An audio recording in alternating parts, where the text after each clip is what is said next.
Nitong hapon mga kapatid, babalikan po natin ang ating mga napag-aralan in the Gospel of John. At sa ating huling pag-aaral in the fourth Gospel, natutunan po natin kung ano po yung sagot sa katanungan, bakit si Kristo ang pinakadakila sa lahat? Why is He the greatest of them all? And for the past few Sundays, in our understanding and exposition of the Gospel of John, natutunan po natin that the reason why dakila ang ating Panginoon sa lahat ng nilalang, sa lahat ng nilikha ng Diyos, bagamat si Kristo ay hindi nilikha ng Diyos, kundi He is God Himself, is due to the fact that siya po ay nagmula sa Diyos. Pangalawa, natutunan din po natin that the reason why Christ is the greatest of them all, dahil siya po ay nagmula sa Diyos, and therefore, ang lahat ng kanyang ipapangaral, ang lahat ng kanyang ituturo, at ang lahat ng kanyang sasabihin is 1,000% accurate, na walang halong pagkakamali, is because siya ang isinugo ng Diyos that is worthy to represent God. Thirdly, we have also come to learn that Christ is the greatest of them all, dahil ibinigay sa Kanya ng Diyos Ama ang Espiritu, literally, ng walang sukat o ng lubusan. Which means He had the Holy Spirit without measure. Kaya ang lahat ng Kanya katuruan ay walang halong kasinungalingan, walang pagkakamali. His interpretation of the law is 100% perfect. Hindi rin siya nagkakamali. At lahat ng pinapagawa sa Kanya ng Ama ay Kanyang natutupad because He had the Spirit without measure. Tayo naman po mga kapatid, sumasa atin po ang banal na Espiritu kung tayo po ay na kay Kristo. Pero hindi kagaya ng ating Panginoon. And this is the reason why Jesus is the greatest of them all. He had the Holy Spirit without measure. We have the Spirit with measure. Kaya ang ating interpretation is not 1,000% correct. Ang ating lifestyle is not 100% correct. Even the things that we pray about ay minsan hindi naayon sa kalooban ng Diyos. Because we have the Spirit in measure. Si Kristo, lahat ng kanyang panalangin, lahat ng kanyang ninais, lahat ng kanyang ginawa is 1,000% perfect because He had the Holy Spirit without measure. Pero dito, makikita po natin sa versikulo 35, here are two reasons kung bakit po masasabi natin Jesus is greater than us all. Sabi po in verse 35, mahal ng Ama ang kanyang anak at ipinailalim sa kapangyarihan niya ang lahat. The Father loves the Son and has placed everything in His hands. So karagdagan ho, doon sa katanungan, bakit si Kristo ang pinakadakila sa lahat? Ayon po sa talatang 35, may mapupulot po tayo na dalawang aral kung bakit po si Kristo ang pinakadakila sa lahat. Unang-una, sinabi ho dito, mahal ng Ama ang kanyang anak. So why is Jesus the greatest of them all? Why is Jesus greater than the universe? Greater than any Christian? Greater than all people made alive or to exist? Is due to the fact, minahal siya ng Diyos Ama. Now, it raises another question. Di ba mahal ng Diyos ang lahat ng tao? And the answer is yes and no. Mahal ng Diyos ang lahat ng tao, mananampalataya at hindi mananampalataya, sa konteksto po ng pagpapala o yung pagbigay po ng Diyos ng kanilang mga pangangailangan. Halimbawa, sinabi po ng ating Panginoon, pinapaulanan po niya ang mga matuwid at ang mga hindi matuwid ng kanyang biyaya o kabutihan na ayon sa mga pangangailangan po ng bawat isa. Pangalawa, pinapahaba po niya ang buhay ng mga masasama at pinagpapala niya ang mga masasama upang sila po ay magsisi at lumapit sa Diyos. So sa isang banda, kitang-kita ho natin, mahal ng Diyos ang lahat ng tao. Mananampalataya o hindi mananampalataya. Subalit, may pagmamahal din na konektado sa kaligtasan na hindi ibinigay sa lahat ng tao. At ito'y binigay lamang sa kanyang mga pinili. Hindi dahil mas matalino ho tayo. Hindi dahil mas marunong ho tayo kung bakit natin tinanggap ang Diyos. Kundi dahil po sa pagmamahal po ng Ama sa pamagitan po ng anak kung bakit po tayo naligtas. Pero yung pagmamahal ng Diyos na binabanggit po dito is not the same sa pagmamahal po ng Diyos para sa anak. At makikita ho natin mamaya that ang pagmamahal po ng Diyos para sa anak is much more different than yung pagmamahal po niya sa atin. And I want to be careful in explaining this. Dahil ang Diyos po ay pag-ibig. Pero yung kanyang attribute at katangian ng pagiging Diyos ng pag-ibig is presented in a way that we could say is different for Christ, different for the Christian, and different for the unbeliever. Pero tignan po natin sa Biblia kung ano ho ang itinuturo kung paano po minahal ng Ama ang anak. Kasi malinaw, hindi lang po sa tekstong ito, mahal talaga ng Ama ang anak. At ito po yung mga ilang halimbawa. Basahin po natin dito in chapter 5 of the book of John. In John chapter 5, talatang 20, ito po ang nakalagay. John chapter 5, verse 20. Sabi po ng Biblia, minamahal ng Ama ang anak. Kaya ipinapakita niya sa anak ang lahat ng ginagawa niya. At higit pa sa mga bagay na ito, ang mga gawaing ipapakita niya sa akin na gagawin ko para mamangha kayo. So dito, nakikita ho natin two things. Mahal talaga ng Ama ang anak. Pero nabanggit po kanina ni Brother Joshua, ang pagmamahal po ng Ama sa anak cannot be put in the same category ng pagmamahal po ng Ama para sa mga Kristiyano. Sa anong konteksto? Ayon po sa talatang 20, sabi ho dito, ang pagmamahal ng Ama sa anak ay may kinalaman in revealing the perfect and 100% detailed will of God. Sino ho dito ang makapagsasalita na alam ko ang bawat detalye ng kalooban ng Diyos? Si Kristo, alam ho niya. Lahat ng nais po ipaalam ng Ama sa anak na naayon sa kanyang plano nung nagkatawang tao si Jesus, alam ni Jesus. Alam ni Jesus. Ngayon, sabi pa ho dito, minahal ng Ama ang anak, kaya ipinapakita niya sa anak ang lahat ng ginagawa niya. So that refers not only to the will of God, but the function of God, alam ni Kristo. Kaya nga alam ni Kristo kung sino yung mga pipili na mga alagad. Dahil yun ang pinili ng Ama. Alam ni Kristo kung saan siya pupunta upang humayo. Dahil yun ang lugar na ninais ng Ama. Alam din ni Kristo kung sino dapat patungan ng kamay upang gumaling at hindi dapat patungan ng kamay upang hindi gumaling. Dahil yun ang mga plano at kalooban ng Ama na alam ni Jesus. And the reason why alam ni Jesus, dahil minahal ng Ama ang anak.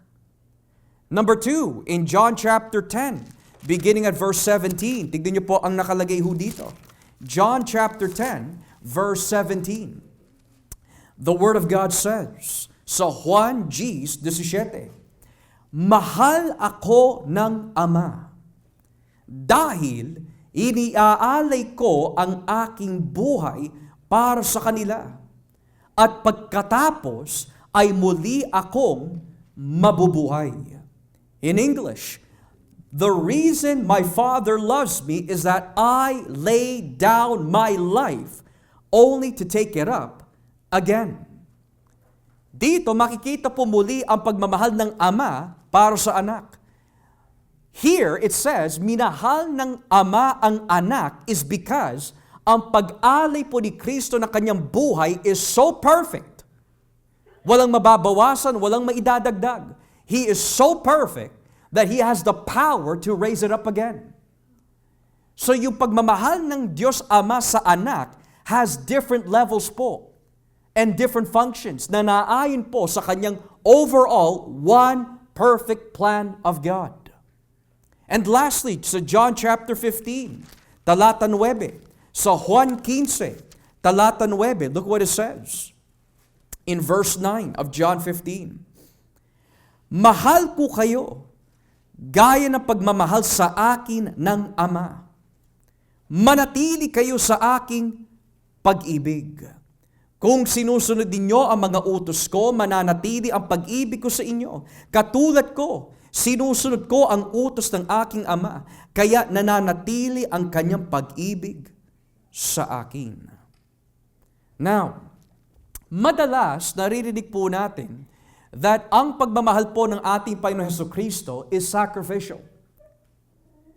Pero, hindi ho natin naririnig yung sacrificial love ng Diyos Ama.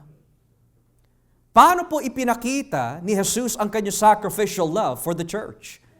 He served the church, inalagaan po niya ang kanyang simbahan, pinagaling po niya ang kanyang simbahan, pinagpala po niya ang kanyang simbahan, pero ultimately, ipinakita po niya the sacrificial love for His church nung siya'y namatay at naipako sa krus ng Kalbaryo. But what about God the Father? Did God make any sacrifices in showing His love for the church? Kasi hindi naman namatay ang Diyos Ama sa krus. Hindi nagkatawang tao ang Diyos Ama upang tuparin ang lahat ng kautusan na winasak o binali rather ni Adan. But in what way did God the Father show His sacrificial love for the church? And the answer is, nung ibinigay po niya ang kanyang buktong na anak. Ilan ho sa atin mga kapatid?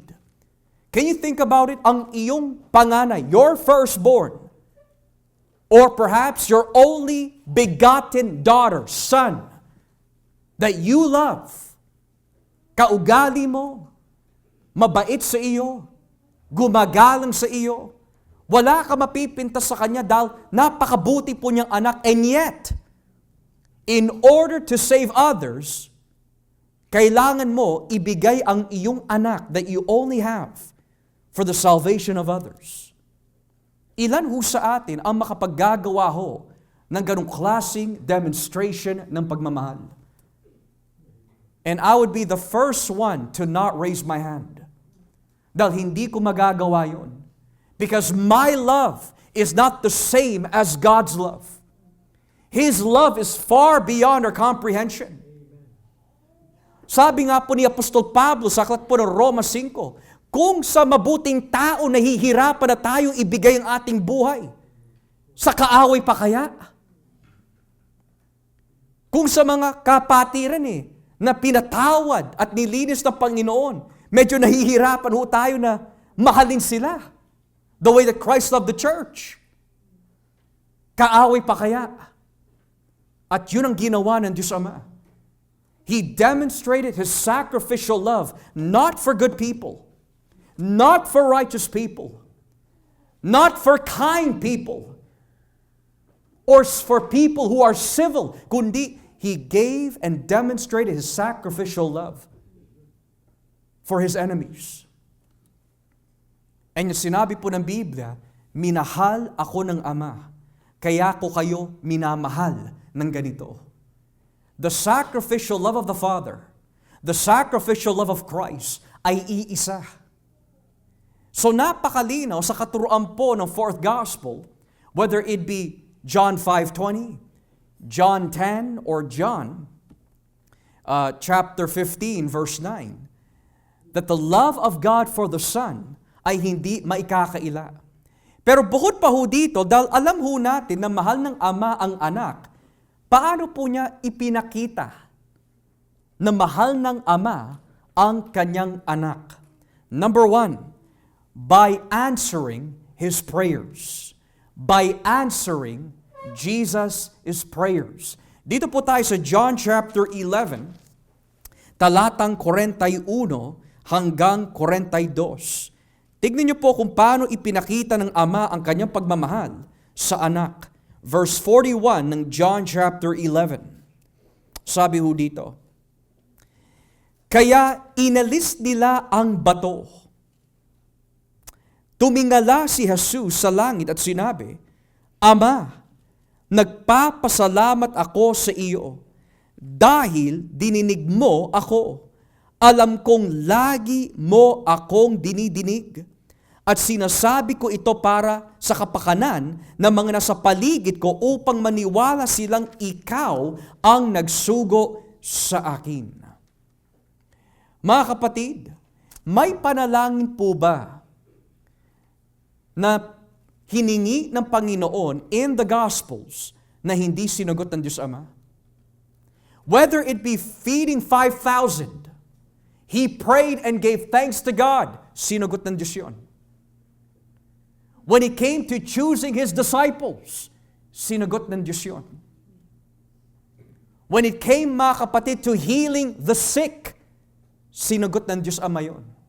And dito, pagdating po kay Lazarus, Lazarus was 4 days in the tomb, and sabi po ni Kristo the very powerful words, Ama, nagpapasalamat ako dahil lagi mo akong dinidinig. Mga kapatid, sino ho makapagsasabi sa atin that kapag may namatay and you prayed, Panginoon, can you raise that person from the dead? Sinagot ng Diyos yun. Or, kumuha ka ng tinapay, 2 loaves of bread, 5 fishes, and there's 1,000 people here. Ama, could you make this possible, please, na mapakain silang lahat? How many of you have experienced that? None of us. Si Kristo is exclusive. Dahil ipinakita ng Diyos Ama ang kanyang pagmamahal kay Kristo, that everything na hiniling ng ating Panginoon, sinagot ng Ama. Now, there are those who will raise a rebuttal. Pastor, hindi ako naniniwala na sinagot po ng Diyos Ama ang lahat ng kahilingan po ni Jesus. Kagaya dito, sinabi ni Jesus in the Garden of Gethsemane, if it is your will that this cup would pass away from me, then let it be so. Pero hindi nila binabasa the next few words. Not as I will, but thy will be done.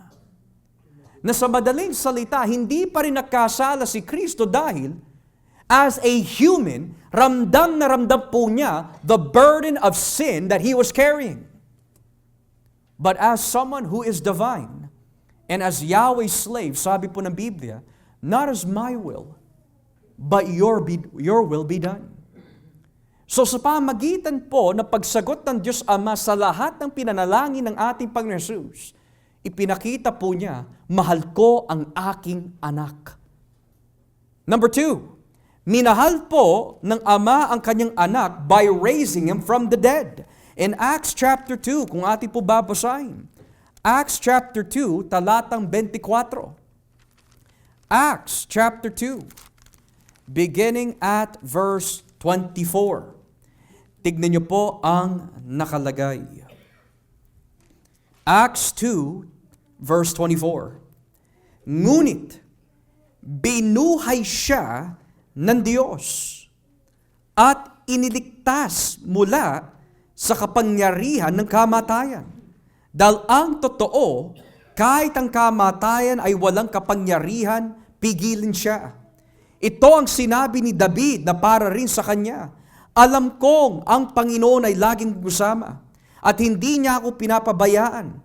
Kaya hindi ako nangangamba. Kaya masaya ako at hindi mapigil ang aking pagpupuri sa Diyos. At kahit mamatay ako, may pag-asa pa rin ako. Sapagkat alam kong hindi mo ako pababayaan doon sa libingan. Hindi mo rin hahayaang mabulok ang iyong tapat na lingkod. Itinuro mo sa akin ang daan patungo sa buhay. At dahil sa palagi kitang kasama, masayang masaya ako. Now, paano ho ipinakita ng Diyos Ama ang kanyang pagmamahal kay Kristo? By raising Him from the dead.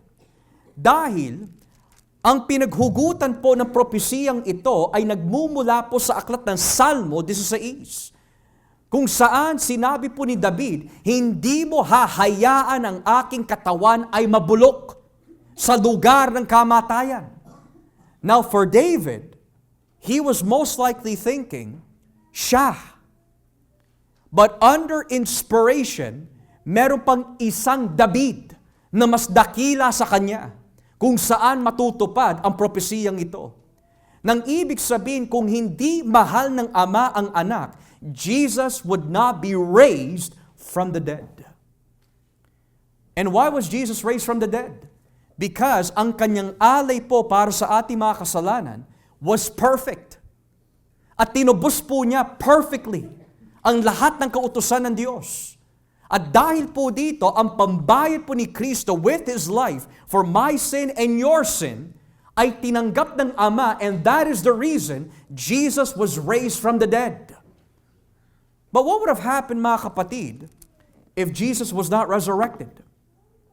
Two things. Makasalanan si Kristo at may kapangyarihan ang kamatayan sa mga makasalanan. And number two, hindi tinanggap ng Diyos ang kanyang pagkapako sa krus dahil siya'y hindi perpekto. Pero dahil po muling nabuhay ang ating Panginoon, it shows a few things. God the Father loved Him. At tinupad po niya yung nakasulat sa Salmo, hindi ko hahayaan ang aking lingkod na mabulok sa lugar ng mga patay. Hindi ko siya pababayaan. Ngayon, madalas din ho natin naririnig, hindi mali ka. Sinabi mismo ni Jesus, pinabayaan siya ng Ama, Father, why hast thou forsaken me? Now, how do you explain that? Hindi natin maikakaila. Sinabi yun ni Kristo. In His Aramaic tongue, Eloi, Eloi, lama sabachthani. My God, why hast thou forsaken me? In one sense, the word forsaken there is to be understood that when Jesus was on the cross, He was suffering the penalty of sin that I and you committed. Pero in another sense, hindi talaga pinabayaan ng Ama si Jesus. Bakit po?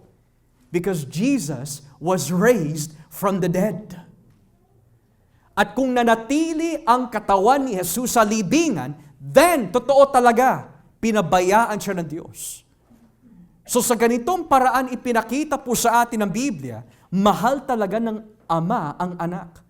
Because number one, hindi niya pinabayaan ang kanyang anak na mabulok sa lugar ng kamatayan o sa lugar ng mga patay. But rather, He raised them from the dead. So that is the first thing that we learn in John 3:35. Pero dalawa ho ito. Ang unang matututunan po natin sa versikulo 35 is, gaano katindi ang pagmamahal ng Ama para sa anak. Pero ano ang ibig sabihin po nito kung babalikan po natin ng John 3, verse 35? Kasi here's the second thing that we can learn from this verse. Verse 35. The Father loves the Son and, notice that conjunction, and has placed everything in His hands. Ipinailalim sa kapangyarihan niya ang lahat. O sa ibang salin na mas literal, ipinailalim sa kanyang kamay ang lahat ng bagay. Now, whether it be this version or the other one that I mentioned, it doesn't change the meaning. Ang tanong ho dito, paano ipinakita ng Diyos Ama ang kanyang pagmamahal sa anak? Buhot pa ho sa answered prayers. Buhot pa ho from raising Him from the dead. Pero dito, ipinakita ho sa atin ni Juan kung paano po minahal ng Ama ang anak. Ibinigay ang lahat ng kapangyarihan sa kanyang kamay. Kaya kung sasabihin ho natin, Pastor, ang pag-ibig ng Ama sa akin ay kagaya kay Jesus, nasa iyo ba ang lahat ng otoridad? Ibinigay ba sa inyo ang lahat ng kapangyarihan in heaven and on earth? So it's not the same. God loved you for salvation. God loved you through Christ to reign with Him and to be blessed. Pero sabihin natin, the love of the Father and the love of Christ for you is exactly the same? In the sense that yung pagmamahal po niya for Christ and for you are equal? Hindi ho. Dahil ipinakita po ng Biblia kung gaano katindi ang pagmamahal ng Ama sa anak. Ibinigay niya ang lahat ng kapangyarihan sa kanyang kamay. Now, ang tanong ho dito, ano po yung kapangyarihan na tinutukoy ho dito? Sa isang banda, nung nanalangin po ang ating Panginoon, O Diyos, glorify me with the glory I had with you before the world was. Well, that glory is a reference sa glory sa langit. When He was on the throne. Yung nakita po natin sa ating pag-aaral in Revelation 5, that is the restored glory na binabanggit po ni Kristo. Pero most likely, hindi lang po yon ang binabanggit po niya dito. But rather, yung tinutukoy po ng ating Panginoon, through the Apostle John, that the Father loved Him and gave Him all the authority into His hands, has two meanings and two functions. Number one, ano po ba yung authority na ito? It is judgment. Ibinigay sa Kanya ang kapangyarihan na humatol. Let's read here in John 5, verse 22. John chapter 5, beginning at verse 22. Tignan niyo po ang nakalagay. Hindi ang Ama ang hahato sa mga tao, kundi ako na Kanyang anak. Dahil ibinigay niya sa akin ang lahat ng kapangyarihang humatol. In English, moreover, the Father judges no one, but has entrusted all judgment to the Son. Ibaba po natin ang basa. Verse 27, talatang 27. Sabi po dito, ibinigay din niya sa akin ang kapangyarihang humatol, dahil ako ang anak ng tao. Then, in John chapter 9, kung babasahin po natin, Juan 9, talatang 39, John chapter 9, beginning at verse 39. Tignan niyo po ang nakalagay. Sinabi pa ni Jesus, na parito ako sa mundo upang hatulan ang mga tao. Ang mga taong umaaming bulag sila sa katotohanan ay makakita. Ngunit ang mga nagsasabing hindi sila bulag sa katotohanan ay hindi makakakita. And then in Acts chapter 17, lastly, Acts chapter 17, tignan niyo po ang nakalagay. Gawa 17, talatang 30 hanggang 31. Acts chapter 17, verses 30 to 31. Noong una, nang hindi pa kilala ng mga tao ang Diyos, hindi niya pinansin ang kanilang mga kasalanan. Ngunit ngayon, inuutusan ng Diyos ang lahat ng tao sa lahat ng lugar na magsisi at talikuran ang kanilang masamang gawain. Verse 31, sapagkat nagtakda ang Diyos ng araw kung kailan niya ipapataw ang kanyang makatarungang hatol sa lahat ng tao rito sa mundo, sa pamagitan ng taong kanyang pinili. Pinatunayan niya ito sa lahat nang buhayin niyang muli ang taong iyon. Now, there are several more passages to look into. Acts 10 is definitely one of them. Pero what is meant here is that sa sobrang pagmamahal ng Ama para sa anak, ibinigay sa Kanya ang lahat ng kapangyarihan na humatol. Moses never had that power. David never had that authority. The Apostle Paul never had that authority. Only Jesus Christ alone, exclusively, has the power to judge dahil minahal siya ng Ama. Maraming mga nagsasabi, ang Diyos po ng lumang tipan ay mahigpit at walang ginawa kundi humatol. Hindi siya Diyos ng pag-ibig. And yet nakikita ho natin dito sa mentalidad po ng ibang tao, pinaghihiwalay po nila ang paghatol at ang pag-ibig ng Diyos into two categories. Hindi mga kapatid, hindi pwede ipaghiwalay yung dalawa. Because the reason why Jesus judges, dahil ito'y nanggaling sa pag-ibig ng Ama. Na sa madaling salita, when God judges, bahagi po yon ng kanyang pagmamahal. Pero dito, ibinigay ang lahat ng kapangyarihan na humatol kay Kristo. And the question is why? Bakit kay Kristo? Is because Jesus preached, Jesus lived the law, Jesus demonstrated miracles, and look at this, tuwing ipinapangaraw si Jesus, how people respond to Him positively or negatively, siya ang hahatol sa kanila. No wonder why sinabi ng Biblia, the word that you rejected today will be the same word that will judge you on the last day. Nang ibig sabihin, in the book of works, kapag ito po ay binuksan na ng Panginoon on the hour and day of judgment, sabihin na ho natin, ako po ay isang hindi mananampalataya.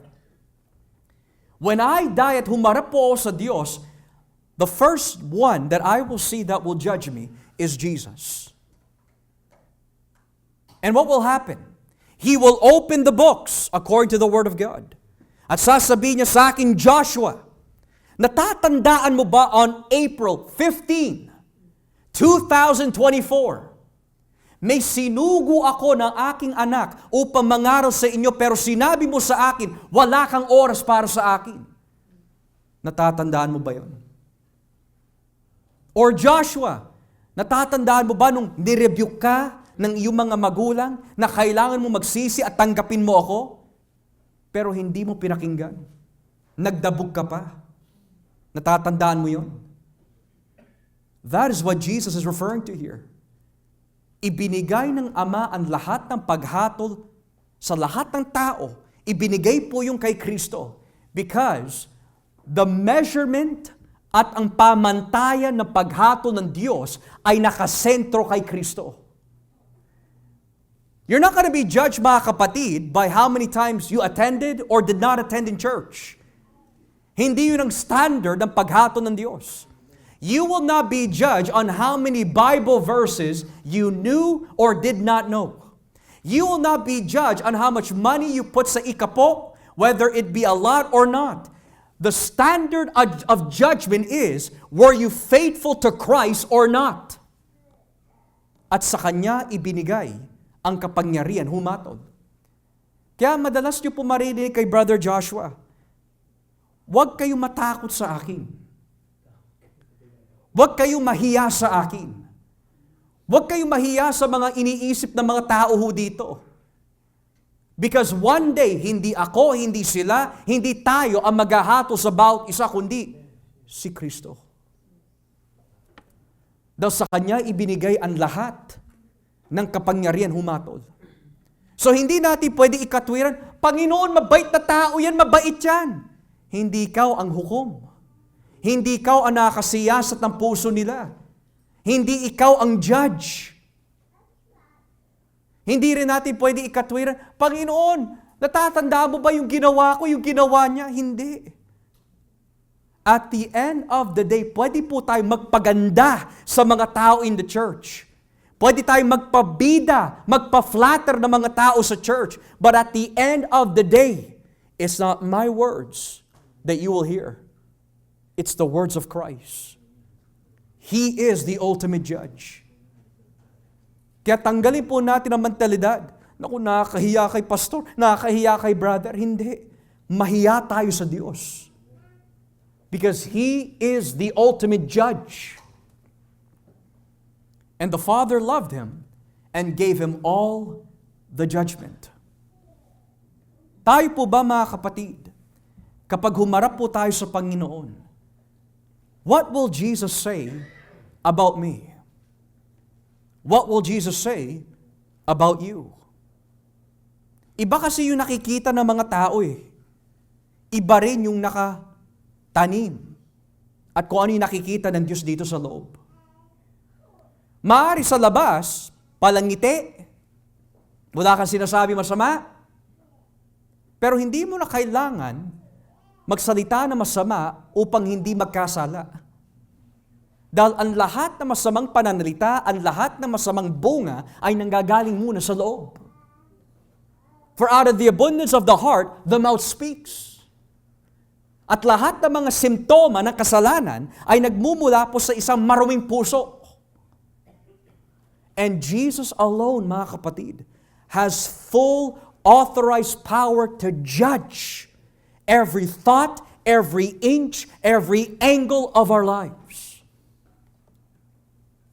He knows kung mas mahal mo ang pamilya mo kaysa kay Jesus. He knows kung mahal mo ang pera kaysa kay Jesus. Alam niya kung mas inaabalahan po natin ang mga makabundong bagay kaysa sa Kanya. Because Jesus is the greatest of them all. Nababasa niya ang puso. He sees all things. Taglay po niya the seven spirits of God, which is another way of saying He is omniscient. So sa ganitong paraan, ipinakita po ng Ama, mahal ko ang aking anak. I give him full authority and power to judge. Pero bago po tayo humakbang doon sa ikalawang punto na binabanggit po ng Biblia dito that shows the Father's love for the Son. Pastor, kung si Kristo ay Diyos, bakit pa siya bibigyan ng Ama ng kapangyarihan? These are some important questions to ask. Kung Diyos ka, bakit ka pa kailangan bigyan ng kapangyarihan? Diyos ka eh. But we must understand that the word, restore to me the glory I had with you. Bahagi po doon, the judgment. Because Christ ultimately, bago siya nagkatawang tao, He was already judged by nature. Bago pa ho dumating ang kasalanan, bago pa ho dumating ang anumang bagay dito sa mundo, by nature, God is holy. By nature, God is king. By nature, God is love. By nature, He is the rightful and righteous judge. And here's another question. Pastor, how is He already a judge kung wala naman pang mga tao na dapat hatulan? And that's the mystery of God. Yun ang isang bagay that we will never comprehend. Because we are of the earth, He is of heaven. Hindi natin siya mauunawaan. He is incomprehensible. Ito yung mga attributes na hindi mako-communicate ho sa atin. Because God is a 100% perfect righteous judge. So kapag sinabi ng Biblia, ibinigay sa Kanya ng Ama ang lahat ng kapangyarihan, it doesn't mean mas maliit na Diyos si Kristo kaysa sa Ama. O mas mababa ang Kanyang pagka-Diyos. But rather, it's to be understood in the context of restoration. Ibinalik sa Kanya what was originally and rightfully His nung iniwan po niya ang Kanyang glory nung siya'y nasa langit. And one day, that restored glory ang hahatol din po sa atin. Dahil sa unang pagparito ng ating Panginoon, hindi po siya dumating bilang hukom. He came here as Savior. But at His second coming, it is a whole different story. Bakit hindi na lang po siya pumarito as judge first? Dahil kung dumating po siya dito bilang hukom, lahat tayo patay. Dahil walang matuwid. He came here as Savior. At sa mga ililigtas po niya, ito yung mga gagamitin ko upang ipangaral ang aking magandang balita para bago dumating ang itinakdang panahon na ako'y hahatol at my second coming, meron na mga naligtas. Kaya katakot-takot po ang mga karinig na salita ng Diyos. Dahil sa isang banda, pagpapala ho ito, dumalakas ka. Pero sa isang banda, pagpapala ho ito upang magtanim sa ating puso't isipan, katakot-takot ang Diyos na ating pinaglilingkuran. Because He's holy. Do we fear God, mga kapatid?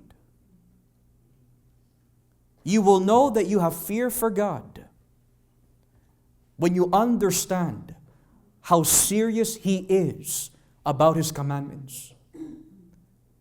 And kung yung mga yung mga utos ng Diyos ay ginagano na lang natin. Sinasantabi na lang. Sintoma po yun of lack of fear for God. Now, wala ho ni isa ho sa atin have the 100% perfect fear of God. Kasi we sin every day. But nonetheless, habang lumalalim po tayo sa salita ng Diyos, lalalim din, hindi lang yung pag-ibig mo, pang-unawa mo, kundi ang iyong paggalang sa Kanya. Na ang bawat salita na lumalabas sa bibig mo, you feel deep down, naku, nagkasala ako, hindi tama yun ah. O may inuna ka isang bagay na alam mo hindi dapat. You feel something, why did I do that? It's because the fear of God in your life is increasing.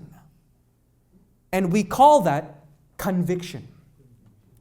Conviction and the fear of God, they cannot be separated.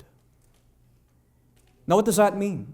May mga conviction that's alerting you, matakot ka sa Diyos, galangin mo ang Diyos. Pero kapag hindi mo tinanggap yung conviction na yon, you're showing God, wala kang paggalang sa Kanya. Pero conviction with application looks like this. Kapag ikaw ay inuudyukan at kinokonvict ng banal na Espiritu, anak, mali yung ginawa mo. Mali, mali, mali. Dahil may takot ka sa Diyos, nagsisisi ka. Ang tunay na pagsisisi ay nagpapakita may paggalang tayo sa Diyos.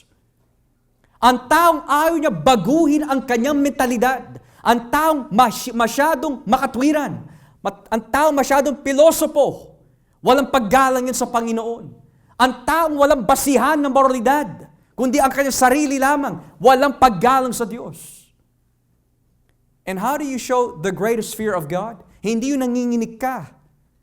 The greatest way you can demonstrate you fear God, when you are ready to surrender your whole life to Him. Matter of fact, palawakin natin. Roma 12, talatang 2, and verse 1 and 2. Brethren, I beseech you, by the mercies of God, offer your lives, your body as a living sacrifice. Bakit? Because this is your spiritual worship. Yung ginamit po doon, hindi lang serbisyo. Literally, worship. So ang ibig sabihin pala nung pastor, kung hindi ko ibibigay ang buhay ko para kay Kristo, para paglingkuran po siya na naaayon sa Biblia, hindi talaga ako sumasamba sa Diyos? Correct! Yun ang sinasabi ng Biblia. Hindi yung tayo ang gagawa ng paraan natin. Hindi gumawa na ang paraan ng Diyos eh. Ito na ho yun. Kailangan lang sundin sa tulong ng biyaya na nagbumula po sa Diyos. Walang nakalagay, dito tayo sa Revelation chapter 23, ito lang ang gagawin ko. Hindi tayo pwede magdagdag. Hindi rin tayo pwede magbawas. Pero kung ito'y susundin, dahil alam natin, meron ho tayong hukom na hahatol ho sa atin. Kung tayo po ay magpapakumbaba at hihingin po natin sa Diyos, Lord, tulungan niyo po ako na sumunod sa inyo. Tutulungan kanya mga kapatid. Because in one aspect, hindi lang po siya hukom. He is your loving Savior. He is your shepherd. He is your comforter. And in Isaiah chapter 9, He is your everlasting Father. He loves you. Mahal tayo ng Diyos. And if Jesus Christ did not love you, you would not be saved. You would not be saved. Lastly, bukod pa ho sa judgment, ano po ang ibig sabihin na ibinigay ang lahat ng kapangyarihan kay Kristo? Well, the first one was, yung kapangyarihan referred to judgment. The second meaning of ibinigay sa Kanya ang lahat ng bagay ay patungkol sa atin. Kasi sabi ho dito, the Father loves the Son and has given all things into His hand. Sino po yung all things na binabanggit po dito? Basahin nga po natin ang John chapter 6, talatang 37. John chapter 6, verse 37. Look what it says here.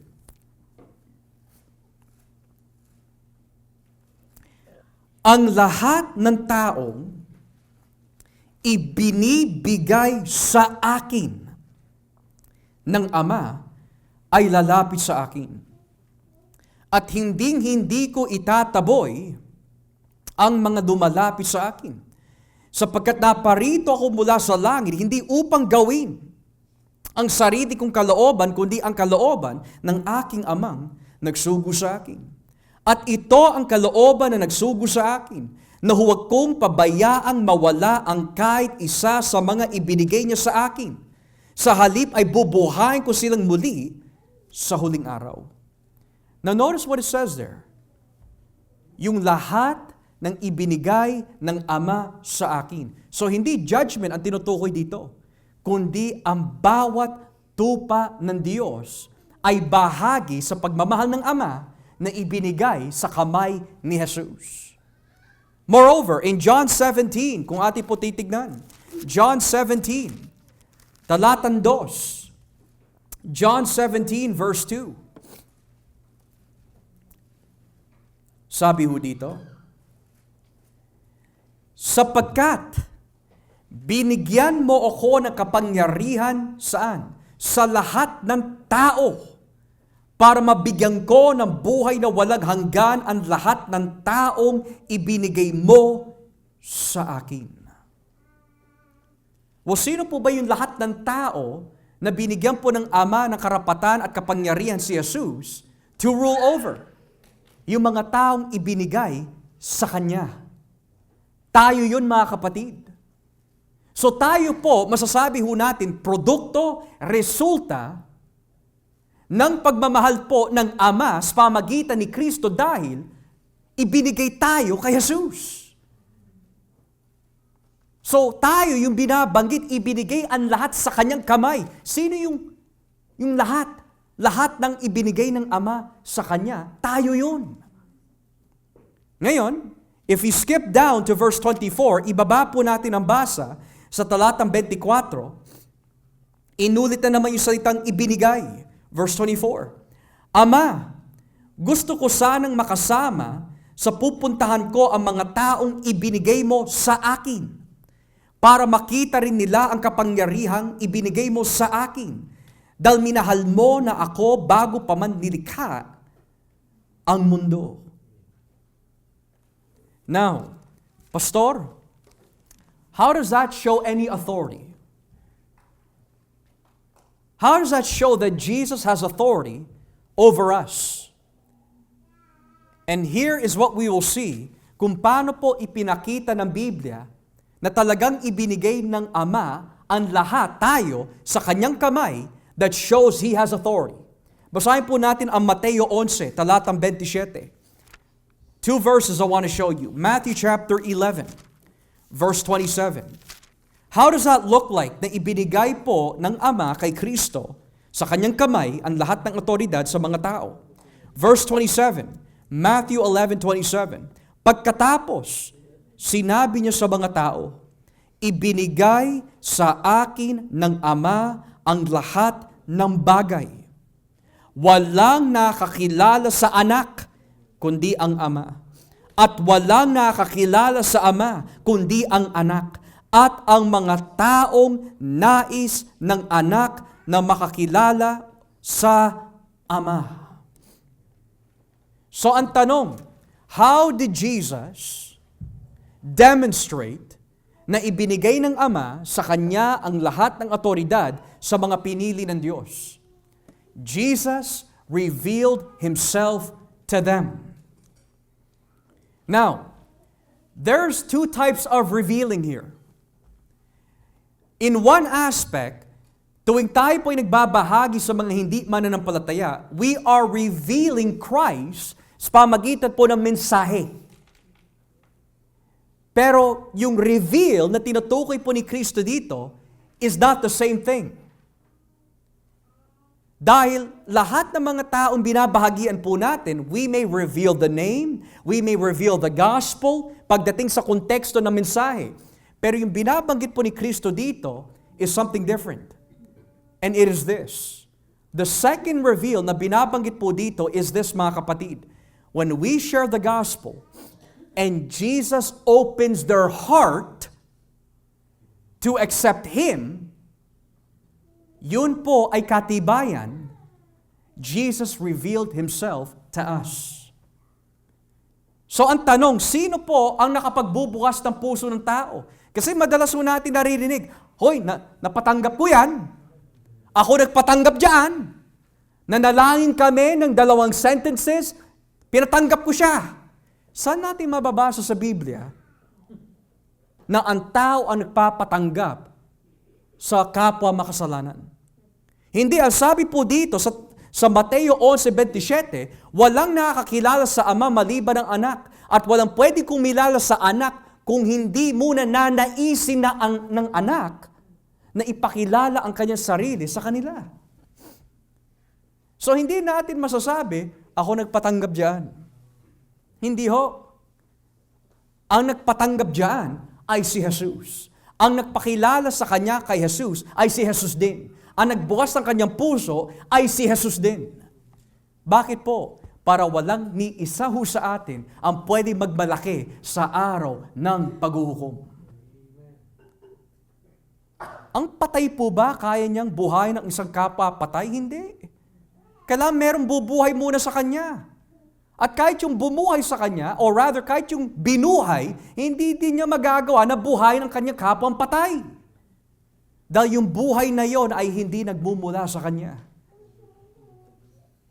Hiram yung buhay na yon mula sa Diyos. Lastly, Lucas Kapitulo 17. Luke chapter 10 rather. Luke chapter 10. Luke chapter 10. Talatang 22. Luke chapter 10 verse 22. Inulit na naman po dito.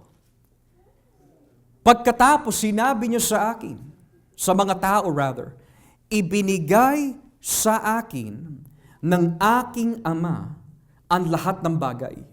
Walang nakakilala sa anak, kundi ang Ama.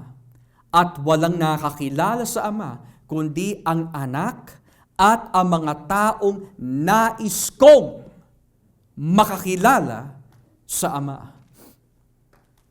That's the authority na binabanggit po dito. Pero right before we conclude, mga kapatid, another question we need to ask. Maliban pa ho sa kaligtasan, bakit ibinigay ng Ama ang mga pinili ng Diyos sa kamay ni Jesus? Alam natin kailangan ibigay tayo ng Diyos kay Jesus para maligtas tayo, mabago tayo, mapatawad tayo. Kasi kung hindi gagawin ng Ama yon, walang mangyayari sa atin. Pero hanggang dun lang po ba ang rason at layunin ng Ama kung bakit tayo didala ng Ama sa kamay ni Jesus? And the answer, of course, is no. There is more to that. And what is that more na binabanggit ng Biblia? Let's go here in Ephesians chapter 1 at dito na ho tayo magtatapos. Efeso Kapitulo 1. Talatang 22. Ephesians chapter 1 verses 22 to 23. Tignan niyo po ang nakalagay. Efeso 1:22 hanggang 23. Ipinailalim ng Diyos kay Kristo ang lahat ng bagay. At ginawa siyang Pangulo ng lahat para sa ikabubuti ng iglesia na siyang katawan ni Kristo. Ang iglesia ay ang kabuuan ni Kristo na siyang bumubuo sa lahat. In English, God placed all things under His feet and appointed Him to be head over everything for the church. Mga kapatid, bakit po si Kristo ang ulo ng iglesia? Have you ever thought about that? Bago ho naging ulo si Kristo ng ating buhay, tayo po ay ulo at nasa ilalim ng pagiging pangulo ni Adan. At habang nasa ilalim po tayo ng presidency or federal headship ni Adan, magpapatuloy ho tayo sa kasalanan. Hindi mababago ang buhay natin. Hindi tayo mapapabuti. Because sa ilalim po ng presidency and federal headship ni Adan, mapapahamak ho tayo. So ngayon, isipin ho natin ito. Mahal ko si Jesus at ibinigay ko sa Kanya ang lahat ng kapangyarihan, humatol. Pero hindi lang yon. Mahal ko ang aking buktong na anak dahil ibibigay ko sa Kanya ang lahat ng aming mga kaaway sa Kanyang kamay. Babaguhin niya ang mga kaaway namin, mamahalin namin ang aming mga kaaway, patatawarin namin ang aming mga kaaway, at ililipat namin yung mga kaaway na yan from the headship of Adam at ilalagay namin sa ilalim ng headship ni Kristo. Bakit ho? Para sila'y mapabuti. In other words, Jesus loved you because the Father loved you. And the reason why alam natin mahal tayo ng Diyos is because the Holy Spirit also loved you by spreading the love of God in your hearts. Ganyan katindi ang pagmamahal ng Ama, that the Father's love for the Son leads that love sa atin. So, hindi ka mahal ng Diyos dahil ikaw ay si ikaw. Hindi ako mahal ng Diyos dahil ako ay si Joshua. Mahal ako ng Diyos dahil kay Kristo. Alam mo, mahal na mahal ako ng Diyos kasi magaling ako, itong ginagawa ko, yan ang ginagawa ko. Mahal tayo ng Diyos because mahal niya si Kristo. So kung mahal niya si Kristo, ang sino man na kay Kristo, mahal din ng Diyos Ama. Pastor, what about those na wala kay Kristo? Yun ang katakot-takot. Dahil makikita ho natin sa susunod na linggo kung loloobin ng Diyos, kung ano po ang nararamdaman ng Diyos sa mga hindi at wala kay Kristo. Kung hindi pag-ibig, galit. Now, for those who are visitors this afternoon, are you in the love of God? Or are you in the wrath of God? Your attendance in the service will not save you. Your tears will not save you. Your giving will not save you.